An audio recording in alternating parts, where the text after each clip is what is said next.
Oi, turma do livro Pais Brilhantes, Professores Fascinantes, do Augusto Cury.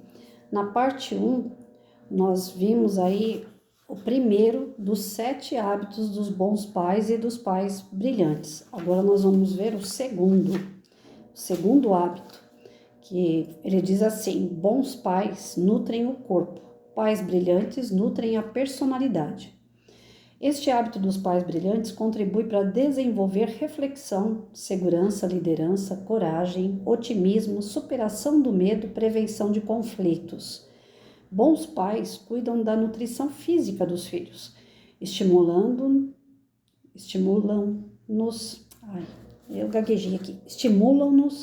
a ter uma boa dieta com alimentos saudáveis, tenros e frescos. Pais brilhantes vão além. Sabem que a personalidade precisa de uma excelente nutrição psíquica. Preocupam-se com os alimentos que enriquecem a inteligência e a emoção. Antigamente, uma família estruturada era uma garantia de que os filhos desenvolveriam uma personalidade saudável. Hoje, bons pais estão produzindo filhos ansiosos, alienados, autoritários, angustiados. Muitos filhos de médicos, juízes, empresários estão atravessando graves conflitos, porque pais inteligentes e saudáveis têm assistido seus filhos adoecerem. Porque a sociedade se tornou uma fábrica de estresse. Não temos controle sobre o processo de formação da personalidade dos nossos filhos. Nós os geramos e os colocamos desde cedo em contato com o sistema social controlador. Eles têm contato diariamente com milhares de estímulos sedutores que infiltram nas matrizes de sua memória. Por exemplo, os pais ensinam os filhos a ser solidários e a consumir o necessário, mas o sistema ensina o individualismo e a consumir sem necessidade. Quem ganha essa disputa? O sistema social. A quantidade de estímulos e a pressão emocional que o sistema exerce no âmago dos jovens são intensas. Quase não há liberdade de escolha. Ter cultura, boa condição financeira, excelente relação conjugal e propiciar uma boa escola para os jovens não basta para produzir saúde psíquica. Qualquer animal só consegue escapar das garras de um predador se tiver grandes habilidades. Prepare seus filhos para sobreviverem nas águas turbulentas da emoção e desenvolverem capacidade crítica. Só assim poderão filtrar os estímulos estressantes. Serão livres para escolher e decidir.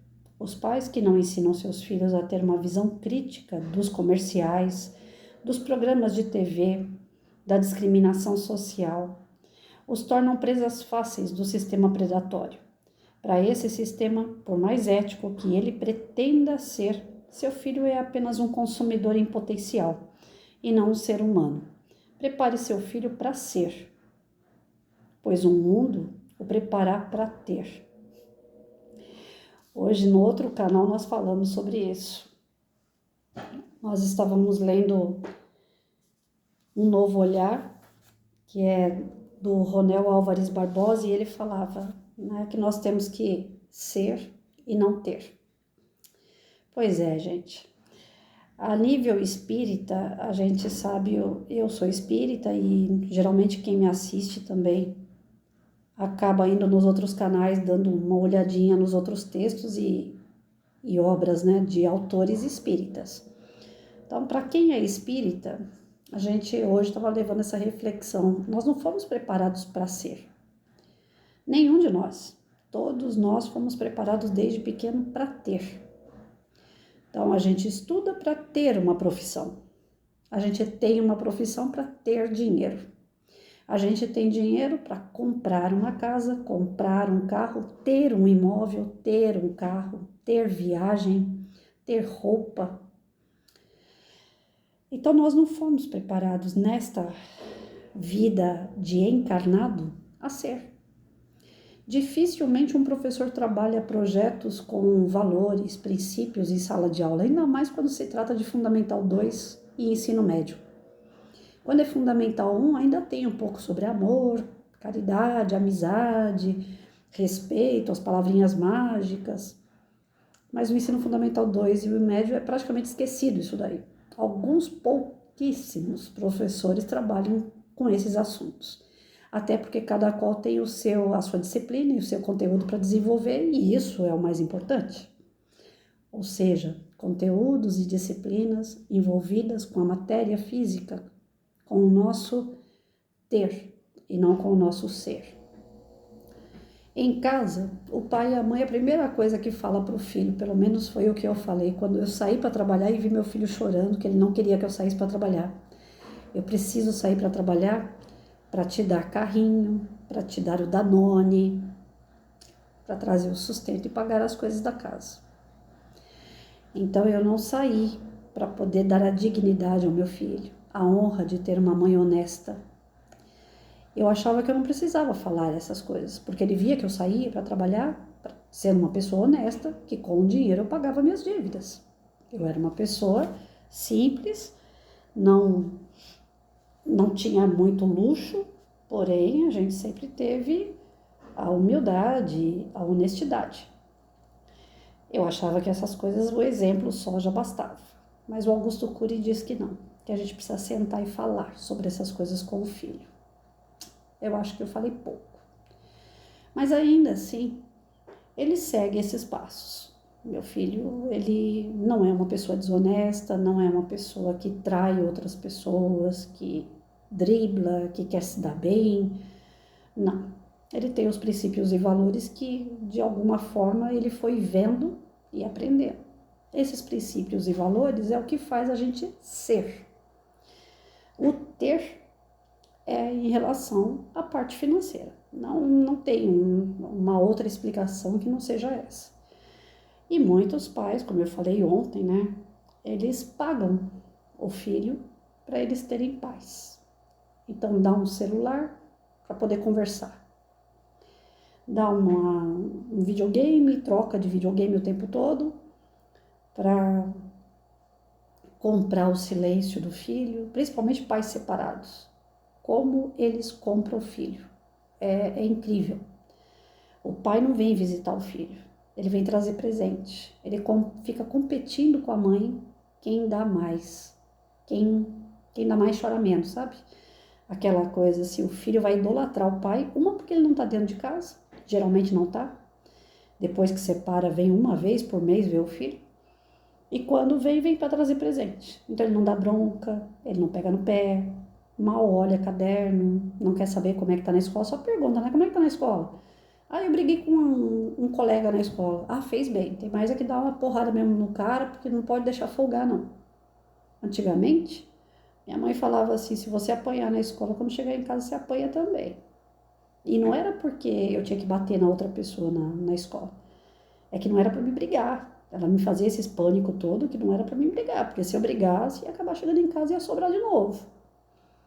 E hoje não, é bonito falar pro filho, você bateu nele? Desceu a porrada? Precisa, viu? Porque senão ele vai vir folgar com você. Então, o pai machão, né, principalmente o pai separado, ele coloca essas coisas pro filho. Que o filho tem que ter moral, mas a moral é na base da ignorância. Não através, se o aluno, se o filho, ele for um nerd, né, aquele que estuda, que vai para a escola quietinho, que faz sua lição, que é obediente, que é disciplinado, esse filho geralmente ele não tem muito valor. O pai acha ele um banana, principalmente quando se trata de pais separados. O pai mesmo investe no filho para que ele faça o que não tem que ser feito. Porque ele tem que ser, não que ele é. Ele tem que ser, não, ele tem que ter, né, aquela força. Ele tem que apresentar para as pessoas que ele é o máximo, mesmo que ele não seja.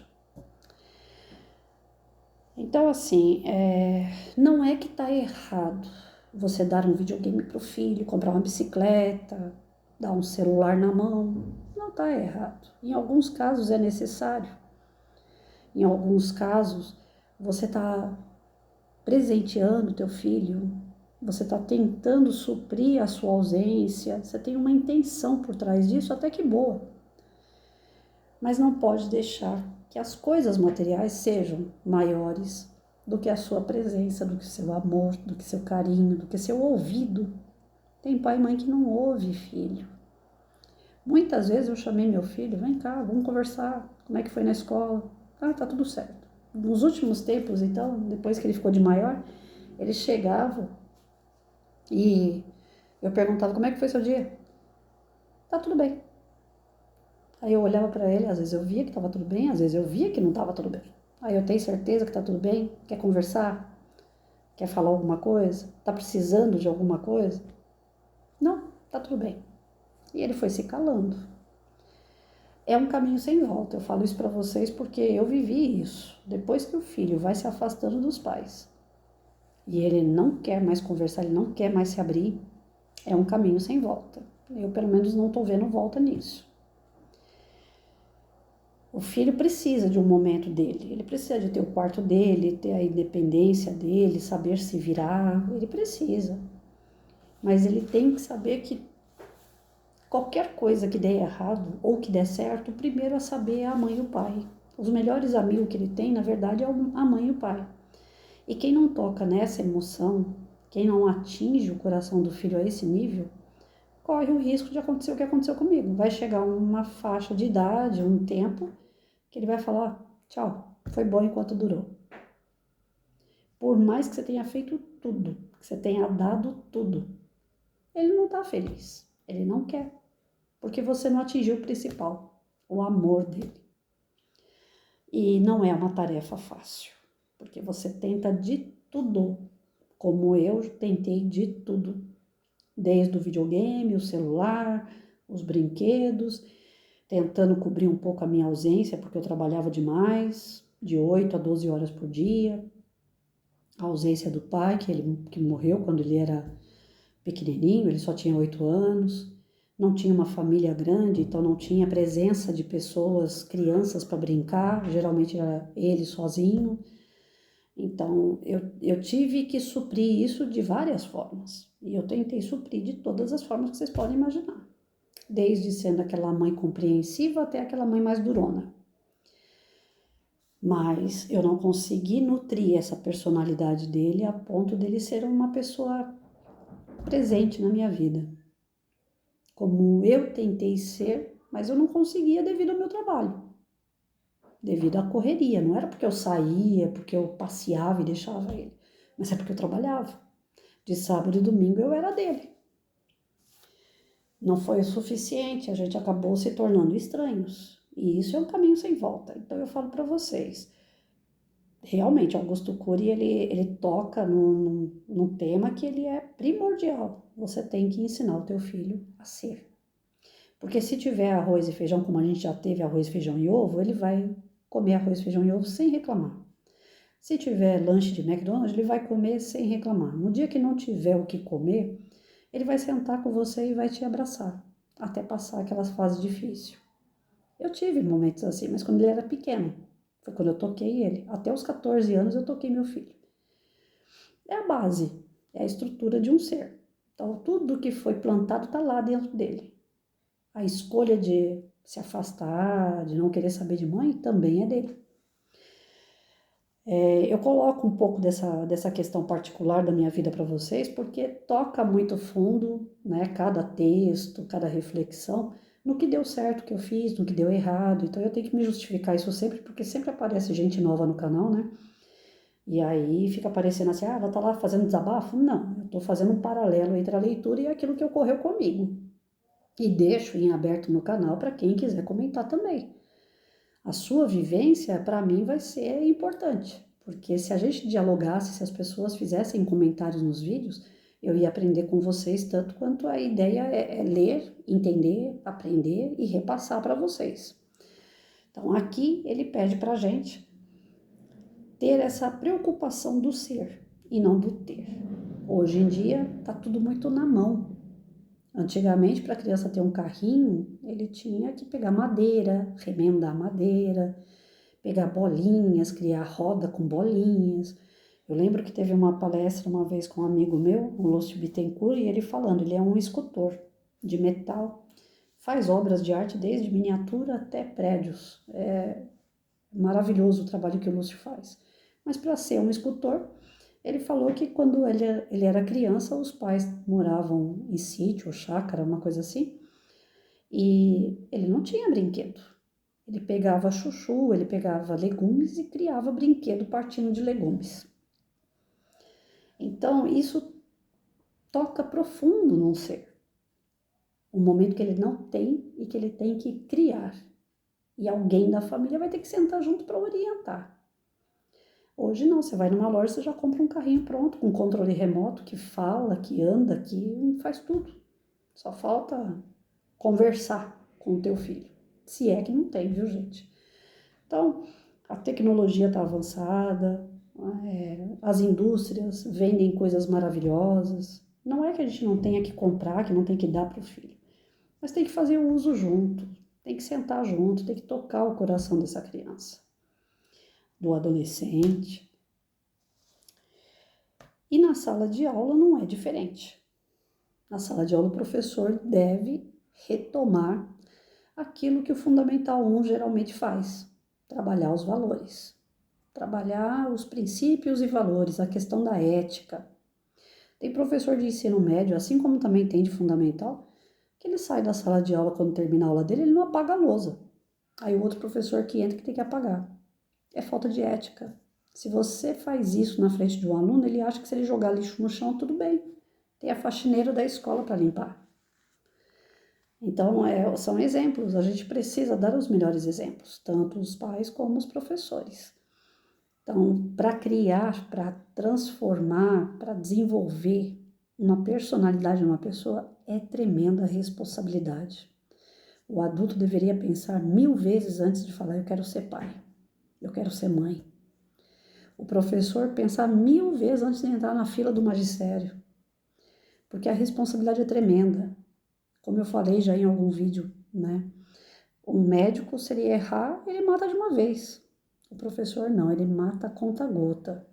Ele vai matando de pouquinho em pouquinho. O pai e a mãe também faz isso.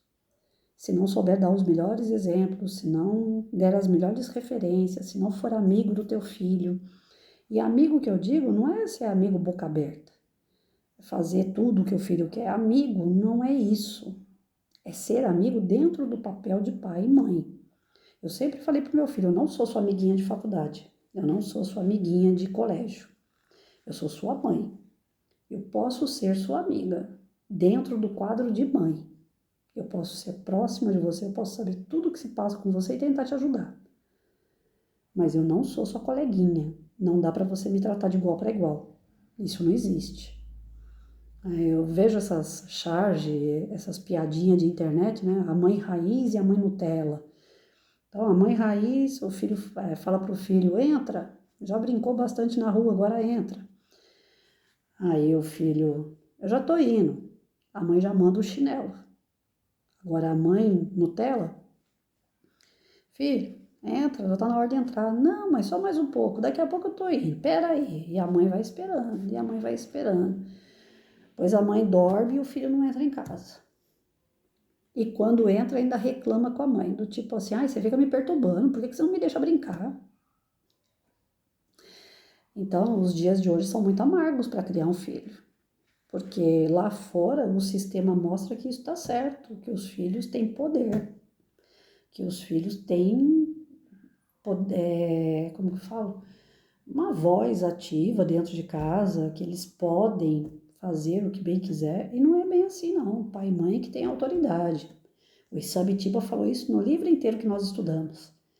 Disciplina, disciplina teu filho, disciplina teu aluno. Cada qual tem que fazer o seu papel. Só que isso não impede que você ame, que você mostre o que é o amor, que você traga ele para perto de você com sentimento, com carinho, com atenção. Porque se você não fizer isso, o sistema lá fora faz. Ele compra teu filho.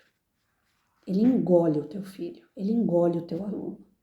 Se você não der uma aula boa, se você não chamar a atenção dos seus alunos, ele fala: o que eu estou fazendo aqui? Em casa eu ligo o vídeo e vejo coisas mais interessantes.